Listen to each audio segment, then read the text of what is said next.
Bom dia a todos. Shalom. Tem alguém nos visitando nessa manhã? Todos de casa. Tem alguém enfermo nessa manhã? Para nós orarmos em nome de Jesus. Se estiver enfermo, vem aqui para frente. Gostaria de chamar também os pastores que estão aqui.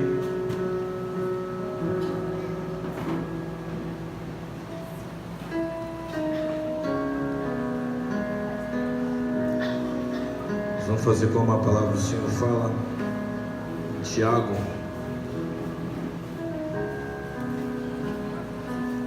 capítulo 5, verso 14. Se alguém entre vós doente, chama os presbíteros da igreja, e estes façam oração sobre ele, ungindo-os com óleo, em nome do Senhor Jesus. Amém?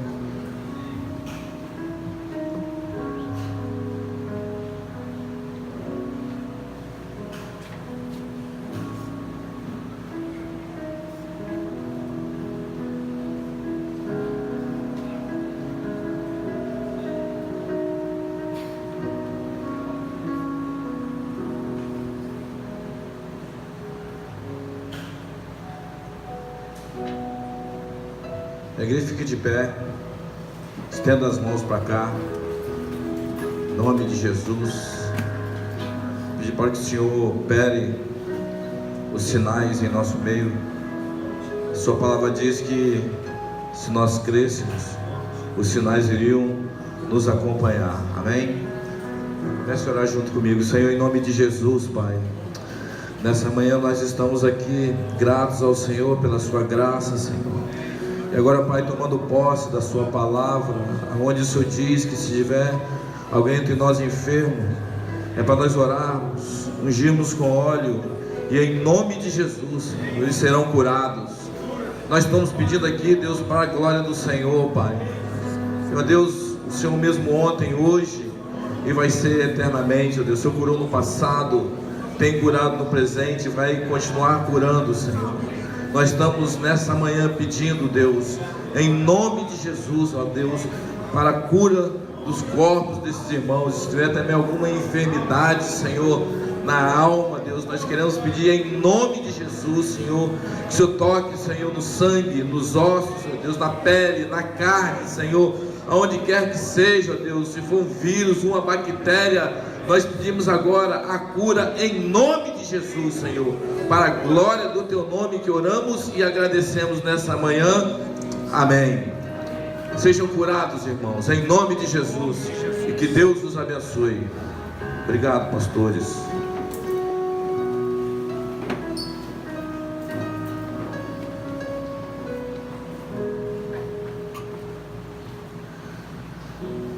Nós temos como escola,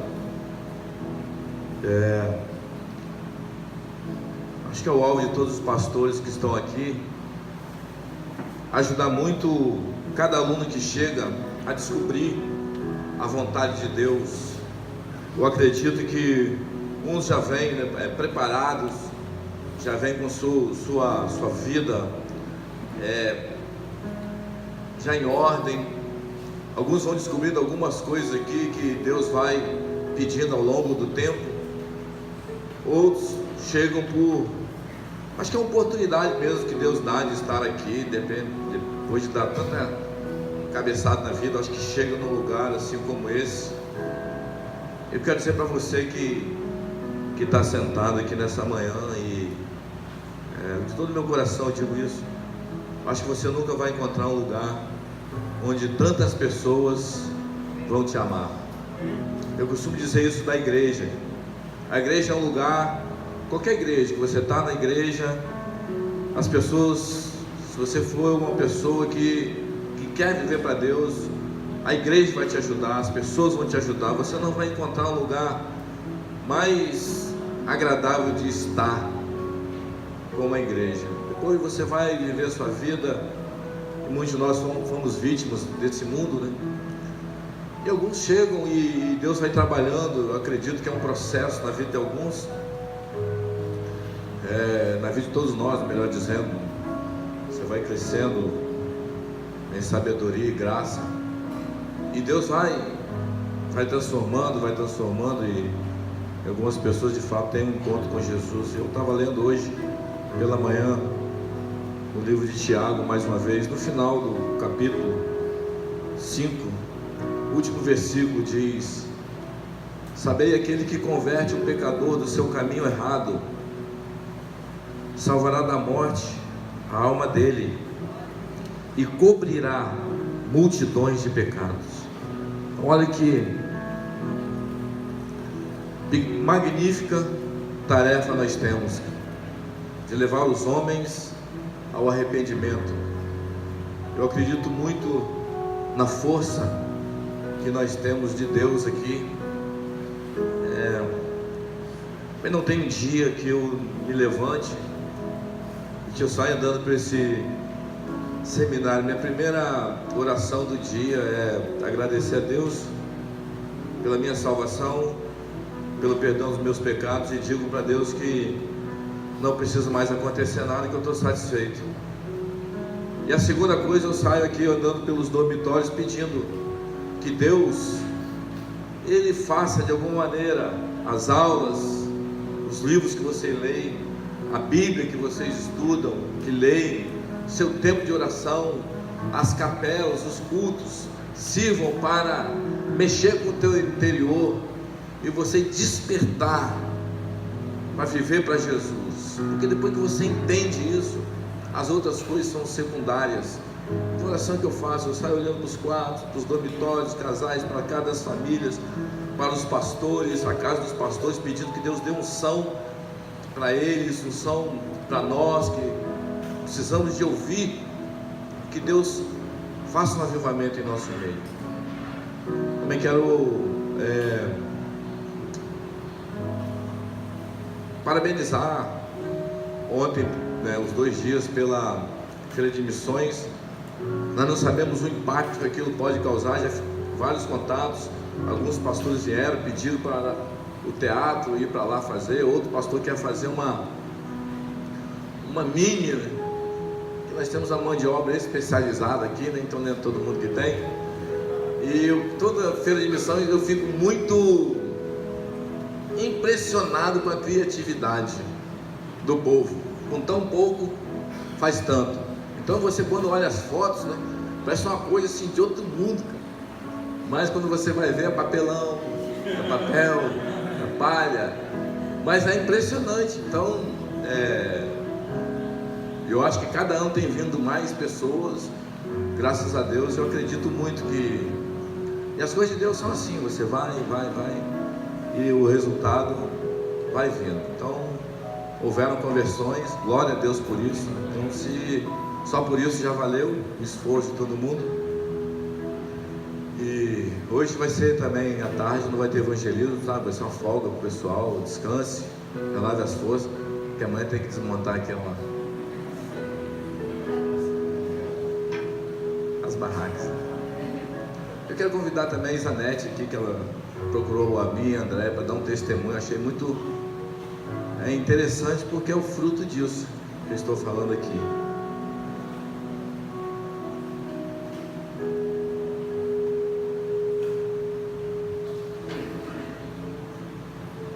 Bom dia, shalom a todos. Vai ser difícil eu não chorar, né? Já estou tremendo. Pregar para minha sala é fácil, porque é poucas pessoas, mas tem uma multidão aqui. Como o pastor falou, eu acho que o maior presente deles é ver pessoas se convertendo e vivendo a palavra que eles estão pregando aqui, porque se eles pregam é porque eles acreditam, e se eles pregam é porque Deus transformou a vida deles. Eu gostaria de ler um versículo que está em Provérbios 15, 32, que diz assim: o que rejeita a disciplina menospreza sua alma, porém o que atende à repreensão adquire entendimento. Desde quando eu cheguei aqui, as pessoas daqui me abraçaram, quiseram me ensinar, deram tudo de si para me ajudar, mas eu vivia num mundo bem louco, então eu quis trazer para dentro do seminário que eu vivia lá na minha cidade. E demorou para mim entender que eu nunca ia conseguir viver do jeito que eu estava vivendo. Que quando eu cheguei aqui eu pensei que Deus tinha me trazido para cá, tipo, como um passatempo. Eu vou ficar 3 anos aqui, depois eu vou me embora. Mas é bem diferente. Eu cheguei com o coração endurecido para o Evangelho. Deus muitas vezes tentou me tirar do mundo e eu não queria. Antes de me vir para cá, eu estava entrando no mundo das drogas e eu consegui dar desgosto para minha família inteira, então ninguém acreditava mais em mim, ninguém confiava mais em mim. E quando eu percebi que eu estava me afundando nas drogas, eu falei que eu queria parar, mas eu falei só naquele momento, eu falei, Deus, eu não quero mais isso, eu quero mudar de vida. E Deus usou a vida do meu irmão para me convidar para vir para o seminário. Mas quando eu aceitei vir para o seminário, eu aceitei vir só como um escape daquela vida. Eu não quero viver aquilo, eu vou para o seminário, passo 3 anos lá e vou embora. Mas quando cheguei aqui, Deus me quebrou, começou a me quebrar, mas mesmo assim eu estava com o coração endurecido, eu não queria. Mas graças a Deus a gente tem uma liderança que eles não deixam a gente de lado, eles estão lutando pela gente. Como o pastor falou, ele sai de manhã, ele vai orando. E pastor, eu queria dizer que suas orações estão sendo respondidas, porque o avivamento está começando, vai começar no coração de cada um. E quando eu decidi me consertar, eu fiquei pensando, cara, ninguém acredita mais em mim, toda vez eu falo que eu quero mudar e eu não mudo. E eu comecei a pedir para Deus, por favor. E as setas de Satanás vindo, dizendo que eu não ia conseguir, que eu já tinha tentado um monte de vezes, que eu não ia conseguir. Mas tinha pessoas orando por mim, a minha família ora por mim, meu irmão, a minha líder. Cada uma dessas pessoas eu queria agradecer muito demais. Porque quando Satanás estava de um lado falando que eu não ia conseguir, Jesus estava estendendo a mão e dizendo, vem que eu vou te ajudar.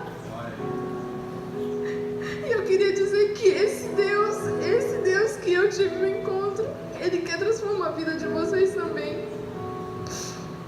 Como eu falei no versículo, a disciplina, aquele que repreende é porque Ele ama. E se Deus está te repreendendo, se as missionárias, se os pastores estão te chamando a atenção, é porque Eles amam vocês. Isso demorou a entrar na minha mente de que Deus estava me amando cada vez mais. E eu não queria. Todas as vezes a missionária me chamava na casa dela e eu falava que eu ia mudar só porque eu não queria que ela ficasse me chamando a atenção. Mas eu estava mudando só por fora. Por dentro eu estava vivendo a mesma coisa. Eu ainda não tinha tido essa transformação por dentro. Eu só estava mostrando.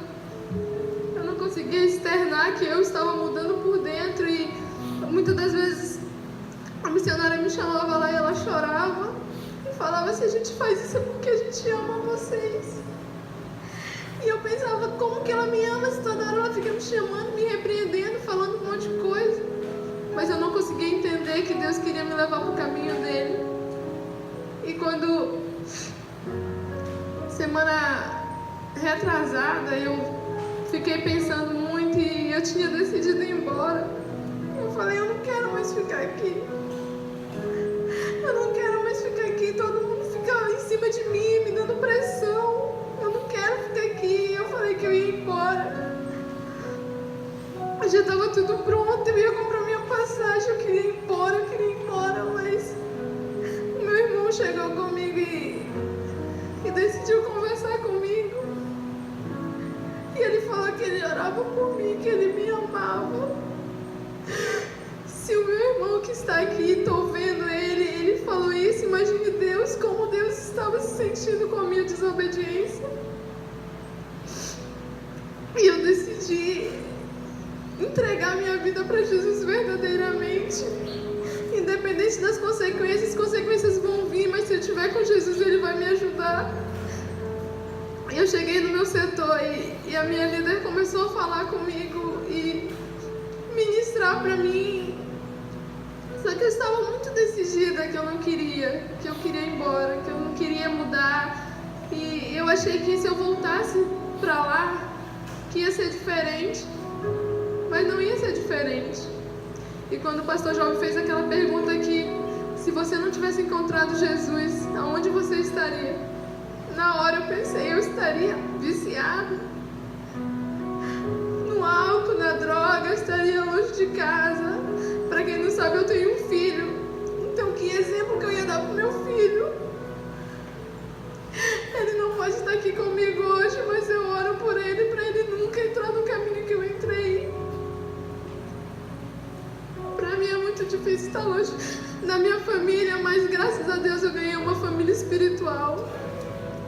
As meninas do meu quarto, a minha liderança, são pessoas que oram pela gente todos os dias. Então, eu decidi que eu ia procurar ajuda. Que eu não precisava mais que ninguém fosse atrás de mim. Eu ia procurar ajuda. E eu fui na missionária Andréia e eu comecei a pedir perdão para ela das coisas que eu tinha feito. Não precisou, mas ela vinha atrás de mim porque ele já tinha abrido mão. Ela falou que ela não ia mais me chamar a atenção. Então isso doeu muito, porque eu falei, então ela não se importa mais. E a pior fase que você chega é quando as pessoas não se importam mais. Que você já está entregue às suas próprias doutrinas, aos seus próprios entendimentos. E quando ela decidiu me ajudar, eu falei, eu quero ajuda.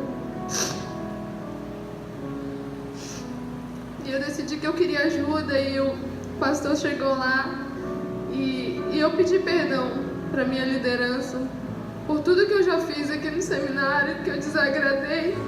Eu não desagradei só eles, eu desagradei a Deus. Porque se eles estão postos aqui como autoridade é porque Deus colocou. E eu percebi que tem muitas pessoas querendo me ajudar e eu estou disposta a receber ajuda.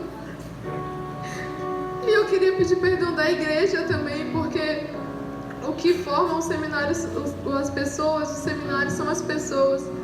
Então, se eu desagradei minha liderança, eu desagradei as pessoas também que estão aqui. Eu gostaria de pedir perdão para vocês. Perdão para o pastor Giovanni Jesus, para a missionária Andréia, para todos os pastores que estão aqui. E dizer que se vocês têm alguma coisa para se resolver, não deixe para amanhã, não deixe com que esses pensamentos venham tomar conta da sua mente. Resolva-se hoje, porque Jesus está voltando e Ele vai levar só aqueles que estão obedecendo, que estão vivendo de acordo com o que Ele manda. E eu percebi que eu não estava vivendo de acordo com o que Ele mandasse. Então eu percebi que se Jesus voltasse, eu ia ficar. Então cadê aquela capa de crente que eu estava vivendo? Não adianta só capa, tem que ser de coração. Então, por favor, se vocês têm alguma coisa para se resolver, se resolvam hoje. Deus está chamando, Deus está nos alertando. Mas muitas das vezes a gente está dando de ombro porque Deus está falando. Não viva mais brincando dentro de uma igreja, porque é pior. É pior porque o Satanás vai te envergonhar no meio de muitos. Então, se você quer viver para Deus, viva-te inteiramente, sem medo das consequências. Eu tinha muito medo das consequências, o que eles vão pensar de mim, o que eles vão fazer comigo. Mas eu percebi que com Deus, as consequências são um detalhe. Então, se você tem alguma coisa para se resolver, se resolva hoje. Não deixe para amanhã, não, porque Jesus pode voltar hoje e te deixar. Muito obrigada pela oportunidade.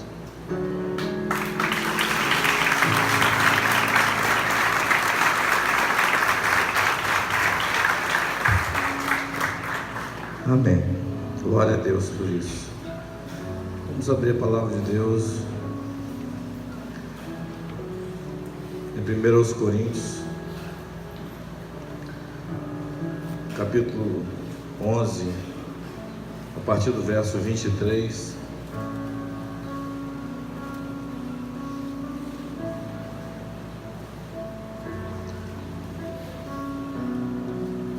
Porque eu recebi do Senhor que também vos entreguei, que o Senhor Jesus, na noite em que foi traído, tomou o pão e, tendo dado graças, o partiu e disse: este é meu corpo que é dado por vós, fazei isso em memória de mim.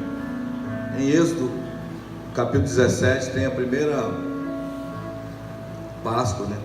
Foi uma ceia que houve ali quando o povo estava saindo da escravidão do Egito e agora indo para a terra de Canaã. E aquela foi a última Páscoa, e a primeira, né? Após serem libertos, após terem recebido já o aval para sair. Como Isanete estava falando, ninguém sabe o dia que Jesus vai voltar. Pode ser hoje, pode ser daqui a 100 anos, pode ser daqui a 1000 anos. Mas e nós? Nós podemos ir hoje, né? Então, hoje pode ser a última ceia sua aqui nessa terra. Olha só que oportunidade. A Bíblia diz: depois nós vamos ceiar com Ele na eternidade. E é um convite nessa manhã para todos participarem dessa ceia. Não tem ninguém que está aqui sentado nessa manhã que não possa participar dessa ceia. A coisa que você tem que entender, que o arrependimento, o pedir de perdão, pode ter sido alguma coisa ontem à noite, pode ter sido alguma coisa nessa manhã. Você arrependendo e colocando no seu coração: eu nunca mais vou fazer isso. Então tem que ser uma decisão firme no seu coração. Você está convidado a ceiar. Muitas vezes algumas pessoas não vêm para ceia porque se acham indignos, mas não tem ninguém digno aqui nessa manhã por si só de ceiar. Os indignos só são possíveis de ceiar porque aquele que é o único digno de receber o louvor, honra e glória morreu em nosso lugar e tomou todos os nossos pecados, perdoou todas as nossas ofensas, levou sobre si as nossas dores e as nossas enfermidades. Então, algumas vezes, e a ceia ela serve também para dividir a igreja, ou seja, mostrar a igreja aonde que as pessoas estão. Mas sabe, não precisa ninguém ficar sem ceiar, porque talvez aqui pode ser a sua última, ou nenhuma. Então é muito interessante você tomar consciência disso, que muitas pessoas às vezes na hora da ceia: quem sou eu? É uma falsa humildade isso, é um orgulho e é uma arrogância. Por que você não ceia? Porque você não quer pedir perdão, porque você não quer arrepender, porque você não quer falar para você mesmo que eu vou viver para Deus com a ajuda do Espírito Santo. Mas se você não ceia, o que você está dizendo? Eu não quero. E aí a Bíblia diz aqui que você vai se tornar réu. Mas nessa manhã, Jesus ele quer nos absolver a todos, amém? E tendo dado graça, partiu. Então tem graça em todas as coisas, é uma marca do cristão, você ser agradecido a Deus. E a Bíblia diz aqui: fazer isto. E tendo dado graça, partiu e disse: esse é meu corpo que é dado por vós, fazei isto em memória de mim. Verso 25: por semelhante modo, depois de haver ceado, tomou também o cálice, dizendo: este cálice é a nova aliança no meu sangue. Quando a Bíblia fala aqui no verso 24, fala que ele partiu o pão, significa que ele deu o corpo para nós termos, como nós fizemos aqui, o nosso corpo sarado. Em Isaías 53 fala que ele tomou sobre si as nossas dores e as nossas enfermidades, e pelas tuas pisaduras nós fomos sarados. Então no verso 25 fala da cura de nosso corpo. No verso 24, no verso 25, por semelhante modo, depois de haver ceado, tomou também o cálice, dizendo: este cálice é a nova aliança no meu sangue. Então aqui é o sangue de Jesus derramado para perdoar os nossos pecados. A nova aliança, aquela que foi feita com sangue de animais. E a Bíblia diz em Hebreus que com derramamento de sangue quase todas as coisas se purificam, mas o sangue de Jesus é suficiente para perdoar todos os nossos pecados, amém? Todos os nossos pecados. Você entende isso? Todos os nossos pecados. Não tem pecado que Jesus não possa perdoar. Não tem pecado onde a graça é derramada sobre nós, o sangue derramado sobre nós, não pode nos perdoar.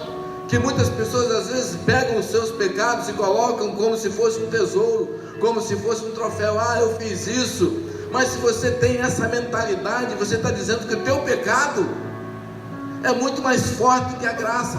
Mas não é. A graça é o favor imerecido. Aquilo que você fez, e talvez aquilo que você continua fazendo, se você arrepender, a graça de Deus é suficiente para te colocar como filho de Deus. Este cálice é a nova aliança no meu sangue. Fazei todas as vezes que o bebedes em memória de mim. Porque todas as vezes que o comedes este pão e bebedes o cálice, anunciais a morte do Senhor até que Ele venha. Então hoje nós estamos fazendo esse anúncio. Nós vamos cear e anunciando a morte do Senhor até que Ele venha. Quando que Ele vai vir? Não sei quando Jesus vai vir para nós, mas a qualquer momento, a qualquer instante nós podemos ir para Ele. E a Bíblia diz que o homem vai para o pó e o seu espírito vai para Deus. Porque todas as vezes que comedes esse pão e bebedes o cálice, anunciais a morte do Senhor até que Ele venha. Por isso, todo aquele que comer e beber o cálice do Senhor indignamente será réu do corpo e do sangue do Senhor. Então aqui nós temos uma responsabilidade.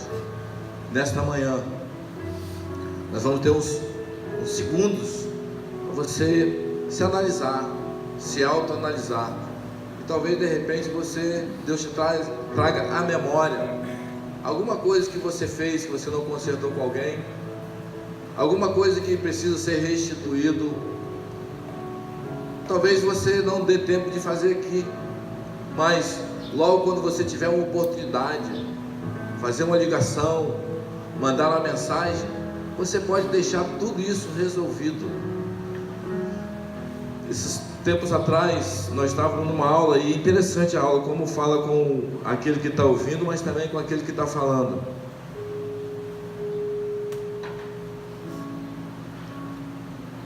Eu e André, quando nós namorávamos antes de sermos cristãos, e André, ela engravidou, e eu era muito irresponsável. André tinha a situação dos pais dela, evidentemente, era moça. André tinha talvez 17 anos, eu já tinha 20 para 19 anos, e eu falei assim: olha, eu não quero ter filho. E ela falou assim: eu também não posso ter esse filho, o que nós vamos fazer? Nós fizemos um aborto.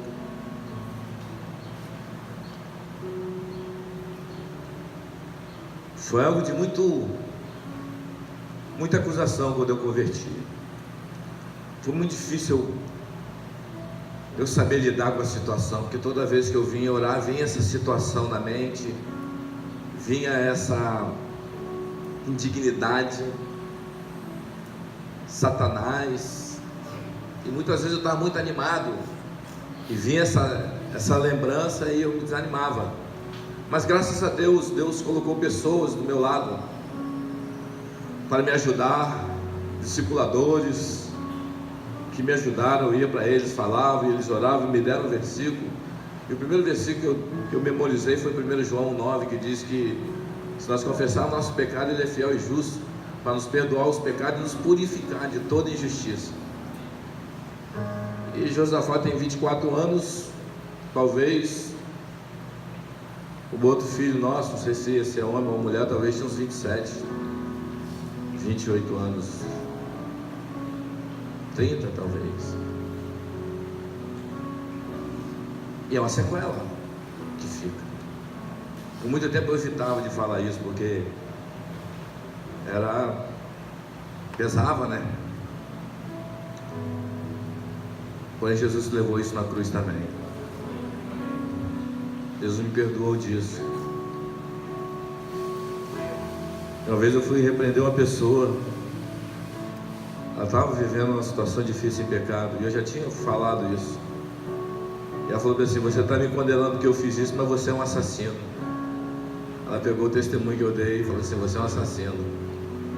Aquilo mexeu comigo, porque Jesus tinha me perdoado. Então hoje eu posso cear Não sei se alguém fez alguma coisa pior do que isso,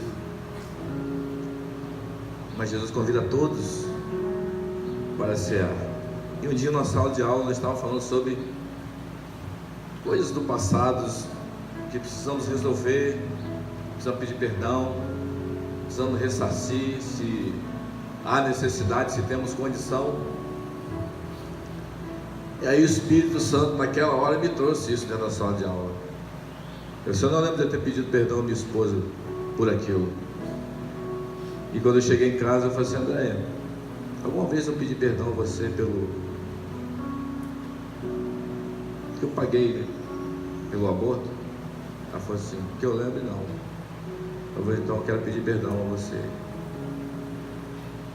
no dia de hoje por aquilo que eu fiz, pela covardia, pela omissão, pela irresponsabilidade. Por isso que muitas vezes nós não temos consciência e condição de mensurar o pecado. A Bíblia diz que um homem disse, muito bem dito, que o pecado nos leva para mais longe que nós queremos ir, custa mais caro que nós estamos dispostos a pagar, e demora mais tempo que nós estamos dispostos a dar, e em alguns casos são irreversíveis. Mas pela graça de Deus todos nós estamos aqui ainda. Quando eu digo que é irreversível, é quando há morte, porque enquanto está vivo nós podemos nos arrepender. No verso 28 diz: examine-se pois o homem a si mesmo, e assim coma do pão e beba do cálice. Se examine, não olhe para o outro, não olhe para a igreja, não olhe para quem fez alguma coisa com você, olhe para o seu coração, se vê se seu coração, naquela situação você perdoou. Não espere vir sentimento para você liberar o perdão. Só declara no seu coração: está perdoado, está perdoado, está perdoado, porque nós fomos perdoados, nós fomos ofensores. A palavra de Deus fala que nós andávamos desgarrados, seguindo nosso próprio caminho, como Jonas falou aqui, a passos largos. Mas um dia o Senhor nos encontrou, um dia o Senhor nos salvou. Que direito temos nós de não perdoar as pessoas? Como Jesus ensinou na sua oração: Pai, perdoa, né? Assim como nós temos perdoado aqueles que também nos ofenderam. É o que nós devemos fazer. E Jesus na cruz falou: Pai, perdoa, porque Ele não sabe o que faz. O amor é muito interessante. O amor ele crê sem ter prova. O amor não espera o mal. Você já pensou quando Jesus falou assim: Pai, perdoa porque Ele não sabe o que faz? Talvez em relação à crucificação eles não entendiam, mas em relação ao pecado nós entendemos. Nós não pecamos inconscientemente. E é muito interessante, toda vez que há o pecado e há o arrependimento, o homem volta para Deus. Deus está disposto a perdoar. Os anjos, eles não entendem isso, porque uma vez houve uma rebelião no céu, e uma terça parte dos anjos foram precipitados, e esse não tem mais como arrepender. Mas quando Deus fez o homem, Adão e Eva, e eles pecaram, no meu entendimento, talvez, na minha ignorância, os anjos ficaram assim: eles pecaram, agora eles vão ser como aqueles que se precipitaram, porque aqueles que se precipitaram também tinham muito conhecimento de Deus e rejeitaram. Agora, como é que vai ser com o homem? Mas o homem é diferente. O homem não é uma criatura. Deus fez o homem para ser filho dele, a sua imagem e semelhança, e Deus perdoou. E veio outra geração e Deus perdoou, e veio outra geração e Deus perdoou, e veio outra geração e Deus perdoou. Talvez os anjos ficam pensando: será que vai ser perdão para sempre? É perdão para sempre. Glória a Deus. É perdão para sempre. Precisamos entender isso. Precisamos entender que quando vivemos afastados de Deus, o sofrimento na alma, o sofrimento no interior é muito grande. Não podemos estar dispostos a tentar viver essa fantasia. E Pedro, ele diz, em Hebreus fala que ele, Pedro não, Moisés, que ele, preferindo sofrer com o povo de Deus a usurpar ou a viver, experimentar os prazeres momentâneos do pecado. Então ele abandonou, sendo filho da filha de Faraó, Moisés, e ele passou por aquele todo o processo. Fala que no final ele morreu saudável ainda, viveu uma vida boa aqui na terra, porque viveu com Deus. Então quando você encontra Cristo, você encontrou tudo, aquela pérola de grande valor. Pois quem come e bebe sem discernir o corpo, come e bebe juízo para si. Eis a razão que há entre vós muitos fracos e doentes, e não poucos que dormem. Então aí é a consequência. Porque se julgássemos a nós mesmos, não seríamos julgados. O verso 28 diz para nós nos examinarmos. Mas o filtro é o Espírito Santo. Porque muitas vezes nós gostamos de justificar-nos e dizemos que estamos certos. Porém, no nosso interior, o Espírito, ele fala, não, isso tem que ser feito. E muitas vezes nós não fazemos algumas coisas por causa do orgulho, por causa da vergonha. Então, como a Isanete veio aqui na frente, não é fácil. Às vezes, por quê? Daqui a pouco, amanhã, as pessoas vão dar, você foi lá na frente, você falou.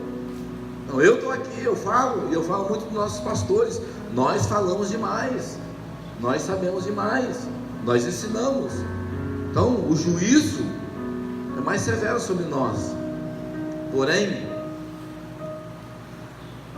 há uma libertação, há um renovo, há uma consciência, e às vezes a cobrança das pessoas nos ajuda também, a graça de Deus ainda sobre nós. Porque se nós julgássemos a nós mesmos, não seríamos julgados. Lembra daquele caso de Arão? O que ele falou, né? Jogou o ouro e saiu um boi. Olha que desculpa aí esfarrapada. Não tem cabimento aquilo. Por que ele fez aquilo? Porque ele estava disposto a assumir a responsabilidade. Uma das coisas que prejudica muito a nossa vida espiritual é essa transferência de responsabilidade. Ah, é por causa disso, é por causa daquilo, é por causa daquilo outro, é por causa daquilo outro. Ah, muitas vezes é uma fuga para transferir a responsabilidade. Se julgássemos a nós mesmos, não seríamos condenados. Então deixe que o Espírito Santo nessa manhã te julgue. Coloque-se aberto, com o coração aberto diante dele, com a sua consciência, e deixe ele ministrar os seus corações. Mas quando julgados, somos disciplinados pelo Senhor, para não sermos condenados com o mundo. Olha que bênção. Quando você é julgado, você é disciplinado pelo Senhor. O Senhor te disciplina. E como foi falado aqui, o Senhor disciplina a quem Ele ama. Então, se você está sendo disciplinado pelo Senhor, é uma demonstração de que Deus não desistiu de você, que Ele te ama ainda. Amém? Mas quando julgados, somos disciplinados pelo Senhor, para que não sejamos condenados com o mundo.